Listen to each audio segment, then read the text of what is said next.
अस्सलाम वालेकुम, यासीन आपके साथ हाजिर है इस मॉर्निंग ब्रीफिंग में। आज इस हफ्ते का चौथा वर्किंग डे जुमेरात का दिन है और डेट है आज 16 जुलाई। आज सबसे पहले जो इम्पॉर्टेंट है वो पाकिस्तान की इकॉनमी और पाकिस्तान के हालात के हवाले से बड़ी अच्छी खबर है कि बहुत दिनों से हम साल डेढ़ साल से सुन रहे थे कि इमरान खान साहब और हुकूमत पाकिस्तान और चीफ जस्टिस साहब जो इस कोशिश में लगे थे कि पाकिस्तान में जो बारिशें होती हैं, जो हमारे दरियाओं से पानी निकलता है, बर्फ पिघलती है और वो सारा पानी ज़ाया हो जाता है, समंदरों में जाके गिर जाता है। और बहुत अरसे से पाकिस्तान इस तलाश में था कि हमारे पास कोई एक बेहतरीन तौर पे कोई डैम बनाया जाए। तो कल बड़ी खूबसूरत और बड़ी अच्छी खबर हमारे पास आई कि ड्यामर भाषा डैम का इफ्तिताह कर दिया गया है। इमरान खान साहब और उनकी हुकूमत को हमारी तरफ से बहुत जो है मुबारकबादें हैं, क्योंकि ये बहुत बड़ा काम किया है। ये देखिए, डैम किसी भी मुल्क में बनाना बिल्कुल इसी तरीके से जैसे जब आप अपना घर बनाना शुरू करते हैं तो आप अपने घर में सबसे पहले अंडरग्राउंड टैंक बनाते हैं ताकि आप पानी रिजर्व कर सकें। बिल्कुल इसी तरीके से पाकिस्तान इकोनॉमी का पहिया चलने के लिए, पाकिस्तान में रौनकें आने के लिए, पाकिस्तान की खुशहाली के लिए डैमों का बनना बहुत जरूरी है। और आज हम पूरी दिल की गहराइयों से इमरान खान और उनकी हुकूमत को मुबारकबाद पेश करके हैं। ये ड्यामर भाषा डैम का उन्होंने इफ्तिताह किया, शुरुआत की, और हमारी ये ख्वाहिश है कि अल्लाह करे ये ड्यामर भाषा डैम मुकम्मल हो जाए जल्द अज जल्द और इससे पाकिस्तान की इकोनॉमी कंडीशन बेहतर तौर पर हो सके। क्योंकि हम इन कंपैरिजन में देखते हैं कि हमारा मुल्क पड़ोसी भारत है, इंडिया है, चाइना है और दूसरे ममालिक में लातादाद डैम्स बने हुए हैं। वहां डैम्स की वजह से उनकी यहाँ इकोनॉमिक रिकवरी है, इकोनॉमिक माशी खुशहाली है। तो ये बड़ी अच्छी खबर आई कि कल इमरान खान साहब ने ड्यामर भाषा डैम का इफ्तिताह किया। और बस अब हमारी दुआ यही है कि अल्लाह करिए जल्द अज जल्द मुकम्मल हो जाए और बारिशों और दरियाओं का जो पानी समंदर में गिरकर जाया हो जाता है, बेकार हो जाता है, उससे कम से कम हम बिजली पैदा कर सकेंगे, अपनी ज़रूरी तरक्याती जो सिलसिले हैं उनको बेहतर कर सकेंगे। तो कल की तारीख में कि बहुत पाकिस्तान की तारीख में संग मील की हैसियत इख्तियार करेगा और ये हमारे लिए, हम सब पाकिस्तानियों के लिए बड़ी खुश आइन बात है। तो बहरहाल हम सब पाकिस्तानियों के लिए एक मुबारकबाद और एक बड़ा ईद का दिन है, आप कह लीजिए, कि जिस तरीके से इसका इफ्तिताह कल किया गया। बहरहाल इससे हटके थोड़ा सा मार्केट के हवाले से जो बात करते हैं, आज पाकिस्तान स्टॉक एक्सचेंज भी माशाल्लाह अल्हम्दुलिल्लाह तकरीबन 37,000 और 36,000 के दरमियान मार्केट मूव कर रही है, पॉजिटिविटी आ रही है और हालात इंशाअल्लाह बेहतर की तरफ जाएंगे। अच्छा, इसके साथ ही कुछ खबरें अमेरिका की स्टॉक मार्केट के हवाले से हम ये देख रहे हैं कि ओवरऑल सिनेरियो में काफ़ी दिनों से आपसे कह रहा हूं कि मार्केटों में तेज़ी का रुझान बरकरार है, लेकिन जिस तरीके से आज 2-3 दिन से हमारे पास जो डिफरेंट खबरें आ रही हैं वो अमेरिका और चाइना के दरमियान जो तल्ख कलामी का सिलसिला शुरू हुआ है हांगकांग के सिक्योरिटी लॉ को लेके। यानी जब से हम देख रहे हैं कि चाइना ने एक स्पेशल सिक्योरिटी लॉ लॉन्च किया है हांगकांग के ऊपर, उस पे अमेरिका बहुत ज्यादा नाला दिखाई देता है और अमेरिका ने बहुत सारे जो स्पेशल उनको असिस्टेंस हासिल थी वो कल खत्म करने का ऐलान किया है। यानी अमेरिका ने कहा है कि नो स्पेशल प्रिविलेजेस मिलेंगे, नो स्पेशल इकोनॉमिक ट्रीटमेंट होगी and no export of sensitive technology के हवाले से भी ये कहा अमेरिका ने कि अब हांगकांग को वो तमाम फैसिलिटीज अमेरिका की तरफ से नहीं दी जाएंगी और उसका डायरेक्ट जो टारगेट है वो चाइना है।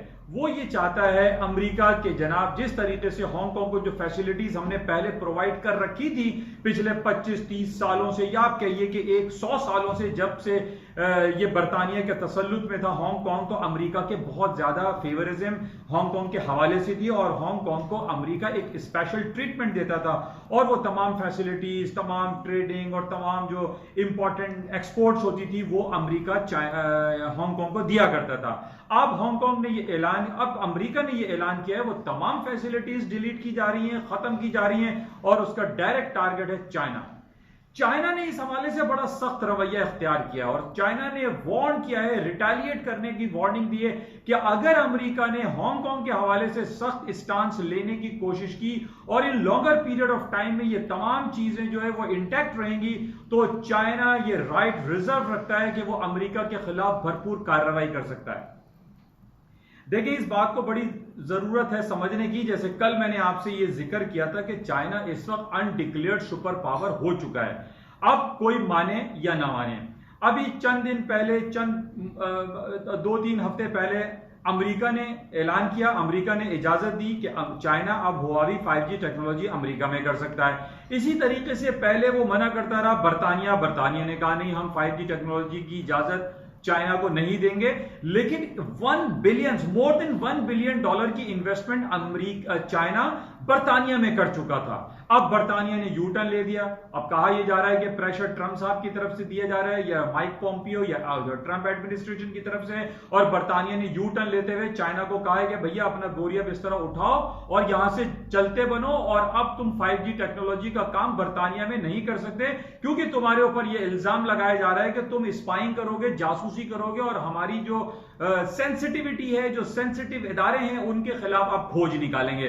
तो ये उज़्र पेश करते हुए बरतानिया ने चाइना को मना कर दिया कि भाई अपना सामान उठाओ और यहां से जाओ। लेकिन मैंने कल भी आपसे ये बात कही थी कि China is undeclared super power है, कोई माने या ना माने। ये थोड़े दिनों की बात है, चाइना की इस बात को बरतानिया भी मानेगा, और अमेरिका जिस तरीके से हांगकांग के हवाले से इनिशिएटिव ले रहा है कि जनाब उसकी तमाम प्रिविलेजेस खत्म कर देंगे, हम कोई उसको सेंसिटिव टेक्नोलॉजीज को ट्रांसफर नहीं करेंगे, उनको जो है एक्सपोर्ट नहीं करेंगे, हांगकांग को जो है बेयारो मददगार छोड़ देंगे। तो ये सारी बातें जो है ना, देखिए for the certain period of time है, और मार्केट इन बेसिस पे थोड़ा सा डाउन हो रही है, क्योंकि अमेरिका और चाइना के दरमियान ये तल्ख कलामियां बढ़ती चली जा रही है। ये बिल्कुल वैसे ही जैसे आज से 6-7 महीने पहले जब कोरोना वायरस पैंडेमिक का आसार भी नहीं थी। ये अक्टूबर 2019 की मैं आपसे बात कर रहा हूं कि चाइना ने बहुत सारे इख्तलाफात किए, अमेरिका ने इख्तलाफात किए, और दोनों ने एक दूसरे के ऊपर बिलियंस ऑफ डॉलर के टैक्सेस लगाने शुरू कर दिए। फिर उसके बाद अमेरिका ने कहा कि नहीं जनाब हम कंसेशन दे रहे हैं, चाइना ने कहा कि हम कंसेशन दे रहे हैं। ये तमाम जो बातें चल रही है ना, मैं आपको यही बताने की कोशिश कर रहा हूं कि ये लॉन्गर पीरियड ऑफ टाइम में नहीं मुमकिन है। चाइना ने कह दिया है कि अगर अमेरिका ने कोई ऐसी हरकत की और हांगकांग के खिलाफ कार्रवाई करने की कोशिश की, उसकी जो इंपोर्ट्स हैं अमेरिका से, जो अमेरिका जो एक्सपोर्ट करता है चीजों को या कमोडिटीज को या डिफरेंट टेक्नोलॉजीज को, वो अगर अमेरिका ने रोकी तो इसका खमियाजा अमेरिका को भुगतना पड़ेगा। अब किस तरीके से भुगतना पड़ेगा वो आप सबको पता है कि चाइना अपने टैक्सेशन बढ़ा सकता है, चाइना अपनी एक्सपोर्ट को कम कर सकता है। China one of the important जो पार्टिकल है that is known as the rare earth. मैंने पहले भी आपसे कहा था कि रेयर अर्थ ये वो ऐसी धात है जो 80% चाइना में प्रोड्यूस होती है, चाइना की जमीनों से निकलती है, चाइना के पहाड़ों से निकलता है, और वो रेयर अर्थ वो दुनिया की तमाम छोटी बड़ी चीजों में इस्तेमाल होता है। अब चाहे ये रखा हुआ देखिए मेरे सामने गिलास, इसमें भी रेयर अर्थ का कहीं ना कहीं इस्तेमाल होगा, या इसकी बनाने वाली मशीन में रेयर अर्थ का इस्तेमाल है। हमारे और आपके हाथ में जो मोबाइल हैंडसेट हैं, इसमें रेयर अर्थ इस्तेमाल हो रहा है, ना सिर्फ छोटी सी छोटी चीजों में या बच्चों के खिलौनों में, बल्कि जो अम्यूनिशन है, जो टैंक्स हैं, जो गोलियां हैं, जो बुलेट्स एंड बॉम्ब्स बनाए जाते हैं, उसमें भी रेयर अर्थ का इस्तेमाल होता है। तो चाइना के बाद सबसे इंपॉर्टेंट जो टूल है वो क्या करेगा, वो रेयर अर्थ की एक्सपोर्ट बंद कर देगा।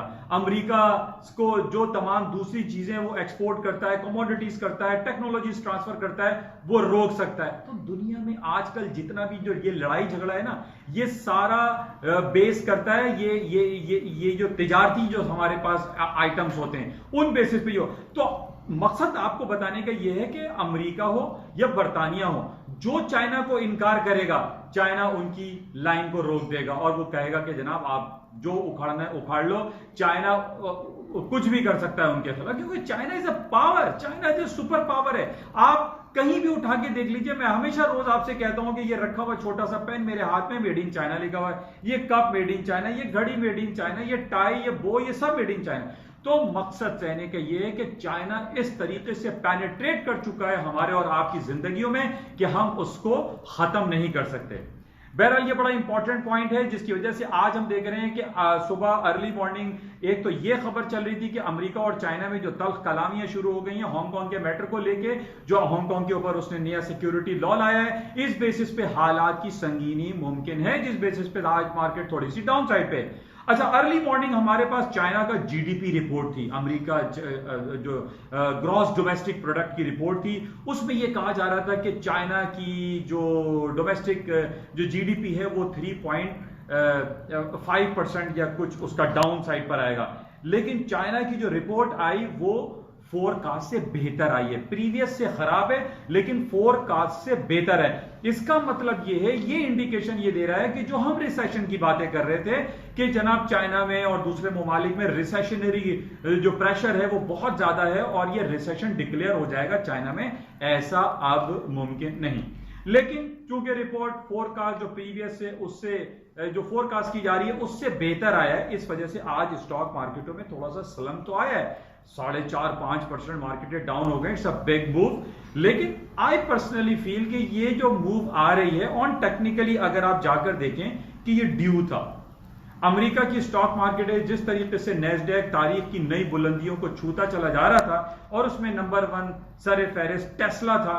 टेस्ला भी आज हम देख रहे थे तुम्हें $300-350 अपने हाई से, परसों का जो हाई था उससे गिर चुका है।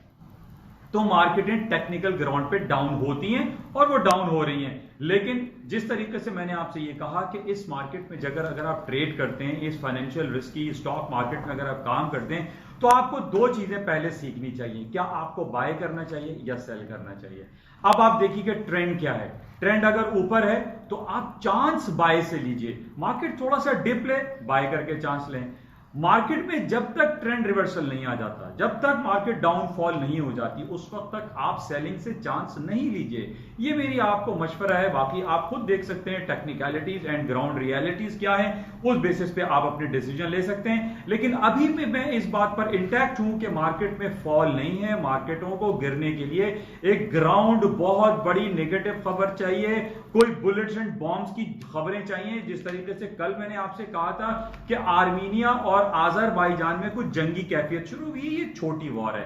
हमें देखनी है बड़ी वॉर कि जनाब रूस और अमेरिका में जंग छिड़ जाए या अमेरिका और चाइना में बाकायदा फिजिकली बुलेट्स एंड बॉम्ब्स की जंग छिड़ जाए। उसके बाद हम कह सकते हैं कि स्टॉक्स में कुछ फॉल आएगा, कोई फॉल डाउन आ जाएगा, तबाह हो जाएगी मार्केट। वो तबाह होने वाला सिलसिला नहीं है। ये जो मार्केट है 2-3-4% गिर रही है, ये सिर्फ ऑन द बेसिस ऑफ ये जो मुंह के लफ्जी जंगें होती है उस पर हो रहा है। लेकिन आफ्टर सर्टेन पीरियड आप देखेंगे ये सारी चीजें बेहतर हो जाएंगी। China is a power, China जो है मुख्तलिफ टूल्स इस्तेमाल करते हुए ये तमाम स्टॉक्स को ऊपर लेके चला जाएगा। क्योंकि चाइना के पास ना सिर्फ मैंने जैसे आपको रेयर अर्थ के हवाले से कहा और बहुत सारे टूल्स हैं, वो अपने इंटरेस्ट रेट को मजीद डिक्लाइन कर देगा, अपनी करेंसी को मजीद डीवैल्यू कर देगा। अमेरिका क्या उखाड़ लेगा? अमेरिका कुछ भी नहीं कर सकता। चाइना इज अ पावर, ये एक हकीकत है, इसको हम सबको तस्लीम कर लेना चाहिए। ना कि हम सिर्फ फोरबेस और S&P और डिफरेंट जो रेटिंग एजेंसीज हैं उनका इंतजार करते रहेंगे जनाब वो कौन सी बातें करेंगे। अब बात यह है कि जितनी भी रेटिंग एजेंसीज हैं जिसमें S&P है, रेटिंग एजेंसी है, गोल्डमैन सैक है, बैंक ऑफ अमेरिका है, या फिर वैल्यू लाइन है, या फिर मैरिल लिंच है, ये सारे अमेरिकन बेस्ड रेटिंग एजेंसी, या मूडीज है, ये सारी